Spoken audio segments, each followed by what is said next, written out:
The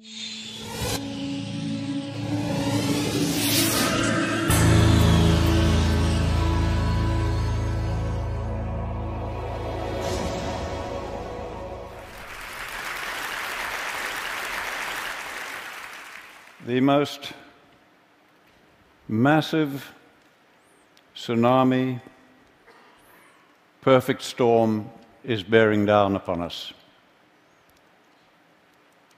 This perfect storm is mounting a grim reality, increasingly grim reality, and we are facing that reality with the full belief that we can solve our problems with technology, and that's very understandable. Now, this perfect storm that we are facing is the result of our rising population, rising towards 10 billion people, land that is turning to desert, and of course, climate change. Now, there's no question about it at all. We will only solve the problem of replacing fossil fuels with technology. But fossil fuels, carbon, coal and gas, are by no means the only thing that is causing climate change. Desertification is a fancy word for land that is turning to desert, and this happens only when we create too much bare ground. There's no other cause. And I intend to focus on most of the world's land that is turning to desert. But I have for you a very simple message that offers more hope than you can imagine. We have environments where humidity is guaranteed throughout the year. On those, it is almost impossible to create vast areas of bare ground, no matter what you do. Nature covers it up so quickly. And we have environments where we have months of humidity followed by months of dryness. And that is where desertification is occurring. Fortunately, with space technology now, we can look at it from space. And when we do, you can see the proportions fairly well. Generally, what you see in green is not desertifying, and what you see in brown is. And these are by far the greatest areas of the Earth.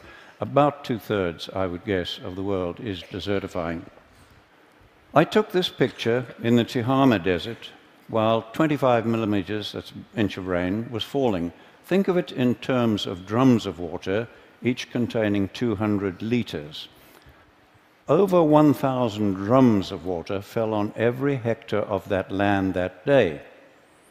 The next day, the land looked like this. Where had that water gone? Some of it ran off as flooding, but most of the water that soaked into the soil simply evaporated out again, exactly as it does in your garden if you leave the soil uncovered.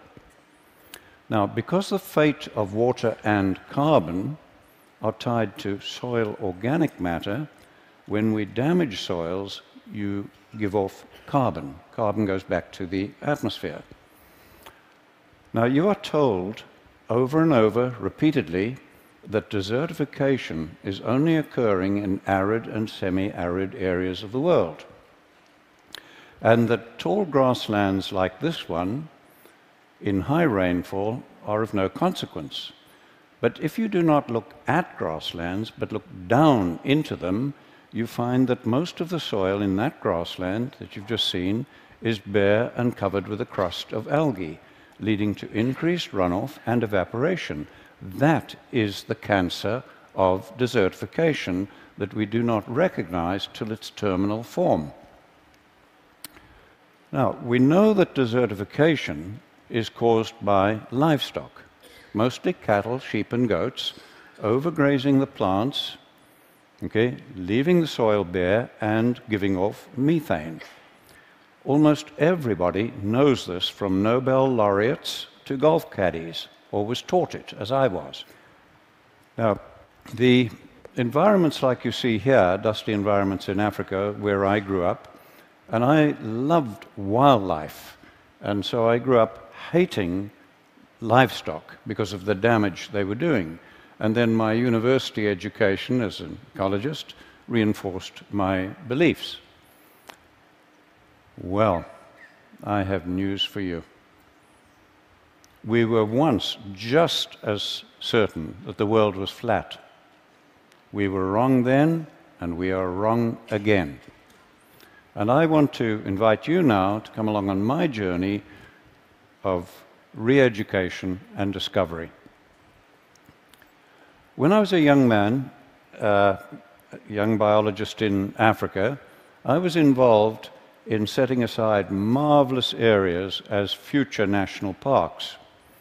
Now, no sooner, this was in the 1950s, and no sooner did we remove the hunting, drum-beating people to protect the animals, then the land began to deteriorate, as you see in this park that we formed. Now, no livestock were involved, but suspecting that we had too many elephants now, I did the research and I proved we had too many, and I recommended that we would have to reduce their numbers and bring them down to a level that the land could sustain. Now, that was a terrible decision for me to have to make, and it was political dynamite, frankly. So our government formed a team of experts to evaluate my research. They agreed with me, and over the following years, we shot 40,000 elephants to try to stop the damage. And it got worse, not better. Loving elephants as I do, that was the saddest and greatest blunder of my life, and I will carry that to my grave. One good thing did come out of it. It made me absolutely determined to devote my life to finding solutions. When I came to the United States, I got a shock to find national parks like this one desertifying as badly as anything in Africa. And there'd been no livestock on this land for over 70 years. And I found that American scientists had no explanation for this except that it is arid and natural. So I then began looking at all the research plots I could over the whole of the western United States where cattle had been removed to prove that it would stop desertification. But I found the opposite. As we see on this research station, where this grassland that was green in 1961, by 2002, had changed to that situation. And the authors of the position paper on climate change, from which I obtained these pictures, attribute this change to unknown processes. Clearly, we have never understood what is causing desertification, which has destroyed many civilizations and now threatens us globally. We have never understood it. Take 1 square meter of soil and make it bare, like this is down here, and I promise you, you will find it much colder at dawn and much hotter at midday than that same piece of ground if it's just covered with litter, plant litter. You have changed the microclimate. Now, by the time you are doing that and increasing greatly the percentage of bare ground on more than half the world's land, you are changing macroclimate. But we have just simply not understood why was it beginning to happen 10,000 years ago, why has it accelerated lately? We had no understanding of that. What we had failed to understand was that these seasonal humidity environments of the world, the soil and the vegetation, developed with very large numbers of grazing animals. And that these grazing animals developed with ferocious pack-hunting predators. Now, the main defense against pack-hunting predators is to get into herds, and the larger the herd, the safer the individuals. Now, large herds dung and urinate all over their own food, and they have to keep moving. And it was that movement that prevented the overgrazing of plants, while the periodic trampling ensured good cover of the soil, as we see where a herd has passed. This picture is a typical seasonal grassland. It has just come through 4 months of rain, And it's now going into 8 months of dry season. And watch the change as it goes into this long dry season. Now, all of that grass you see above ground has to decay biologically before the next growing season. And if it doesn't, the grassland and the soil begin to die. Now, if it does not decay biologically, it shifts to oxidation, which is a very slow process, and this smothers and kills grasses, leading to a shift to woody vegetation and bare soil releasing carbon. To prevent that, we have traditionally used fire. But fire also leaves the soil bare, releasing carbon. And worse than that, burning 1 hectare of grassland gives off more and more damaging pollutants than 6,000 cars. And we are burning in Africa every single year more than 1 billion hectares of grasslands, and almost nobody is talking about it.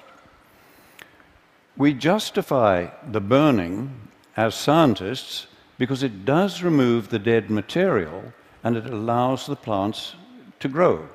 Now, looking at this grassland of ours that has gone dry, what could we do to keep that healthy? And bear in mind, I'm talking of most of the world's land now. Okay? We cannot reduce animal numbers to rest it more without causing desertification and climate change. We cannot burn it without causing desertification and climate change. What are we going to do?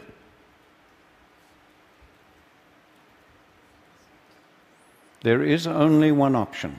I repeat to you, only one option left to climatologists and scientists, and that is to do the unthinkable and to use livestock, bunched and moving, as a proxy for former herds and predators and mimic nature. There is no other alternative left to mankind. So let's do that. So on this bit of grassland, we'll do it, but just in the foreground. We'll impact it very heavily with cattle to mimic nature, and we've done so, and look at that. All of that grass is now covering the soil as dung, urine, and litter or mulch, as every one of the gardeners amongst you would understand, and that soil is ready to absorb and hold the rain, to store carbon, and to break down methane. And we did that without using fire to damage the soil, and the plants are free to grow. When I first realized that we had no option as scientists but to use much vilified livestock to address climate change and desertification, okay, I was faced with a real dilemma. How were we to do it? We'd had 10,000 years of extremely knowledgeable pastoralists bunching and moving their animals, but they had created the great man-made deserts of the world. Then we'd had 100 years of modern range science, and that had accelerated desertification, as we first discovered in Africa and then confirmed in the United States, and as you see in this picture of land managed by the federal government. Clearly more was needed than bunching and moving the animals, and humans, over thousands of years, had never been able to deal with nature's complexity. But we biologists and ecologists had never tackled anything as complex as this. So rather than reinvent the wheel, I began studying other professions to see if anybody had. And I found there were planning techniques that I could take and adapt to our biological need, and from those I developed what we call holistic management and planned grazing, a planning process. And that does address all of nature's complexity and our social, environmental, economic complexity. Today, we have young women like this one teaching villagers in Africa how to put their animals together into larger herds, plan their grazing to mimic nature, and where we have them hold their animals overnight, we run them in a predator-friendly manner, because we have a lot of lions and so on, and where they do this and hold them overnight to prepare the crop fields, we're getting very great increases in crop yield as well. let's look at some results. This is land close to land that we manage in Zimbabwe. It has just come through 4 months of very good rains it got that year, and it's going into the long dry season. But as you can see, all of that rain, almost all of it, has evaporated from the soil surface. Their river is dry despite the rain just having ended, okay? And we have 150,000 people on almost permanent food aid. Now let's go to our land nearby on the same day with the same rainfall and look at that. Our river is flowing and healthy and clean, it's fine. The production of grass, shrubs, trees, wildlife, everything is now more productive, and we have virtually no fear of dry years. And we did that by increasing the cattle and goats 400%, planning the grazing to mimic nature and integrate them with all the elephants, buffalo, giraffe, and other animals that we have. But before we began, our land looked like that. This site was bare and eroding for over 30 years, regardless of what rain we got. Okay? Watch the marked tree and see the change as we use livestock to mimic nature. This was another site where it had been bare and eroding, and at the base of the marked small tree, we had lost over 30 centimeters of soil, okay? And again, watch the change just using livestock to mimic nature. And there are fallen trees in that now because these are now, the better land is now attracting elephants, etc. This land in Mexico was in terrible condition, and I've had to mark the hill because the change is so profound.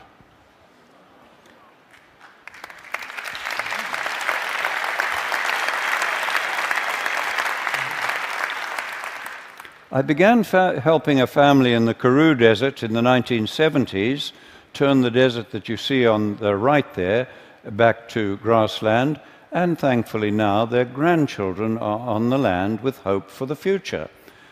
And look at the amazing change in this one, where that gully has completely healed using nothing but livestock mimicking nature, and once more we have the third generation of that family on that land with their flag still flying.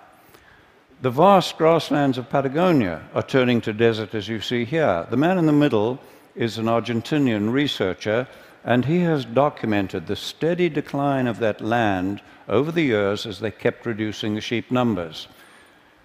They put 25,000 sheep in one flock, really mimicking nature now, with planned grazing, okay, and they have documented a 50% increase in the production of the land in the first year. We now have in the violent Horn of Africa pastoralists planning their grazing to mimic nature and openly saying it is the only hope they have of saving their families and saving their culture. 95% of that land can only feed people from animals. I remind you that I am talking about most of the world's land here that controls our fate, including the most violent region of the world, where only animals can feed people from about 95% of the land. What we are doing globally is causing climate change as much as, I believe, fossil fuels, and maybe more than fossil fuels. But worse than that, it is causing hunger, poverty, violence, social breakdown, and war. And as I am talking to you, millions of men, women, and children are suffering and dying. And if this continues, we are unlikely to be able to stop the climate changing even after we have eliminated the use of fossil fuels. I believe I've shown you how we can work with nature at very low cost to reverse all this. We are already doing so on about 15 million hectares on 5 continents.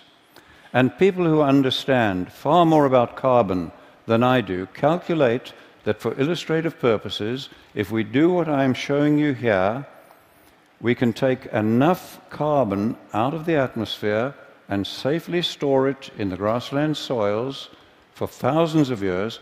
And if we just do that on about half the world's grasslands that I've shown you, we can take us back to pre-industrial levels while feeding people. I can think of almost nothing that offers more hope for our planet, for your children, and their children, and all of humanity. Thank you.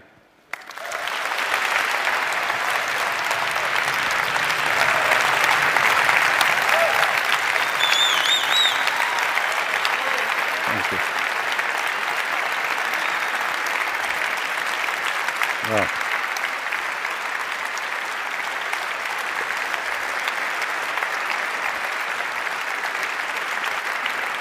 Thank you, Chris. Thank you. Thank you. I have, and I'm sure everyone here has, A, 100 questions, B, wants to hug you. I'm just going to ask you one quick question. When you first start this, you bring in a flock of animals, it's desert. What do they eat? How does that part work? How do you start? Well, we've done this for a long time, and the only time we have ever had to provide any feed is doing mine reclamation, where it's 100% bare. But many years ago, we took the worst land in Zimbabwe, where I offered a £5 note in a 100-mile drive if somebody could find one grass in a 100-mile drive. And on that, we trebled the stocking rate, the number of animals, in the first year with no feeding, just by the movement, mimicking nature, and using a sigmoid curve, that principle. It's a little bit technical to explain here, but well, I would love to. Yeah. I mean, this is such an interesting and important idea. Yeah. The best people on our blog are going to come and talk to you and try and. I want to get more on this that we wonderful. Can share along with the talk. That is an astonishing talk, truly an astonishing talk, and I think you heard that we all are cheering you on your way. Thank you so much. Well, thank you all. Thank you all. Thank you, Chris.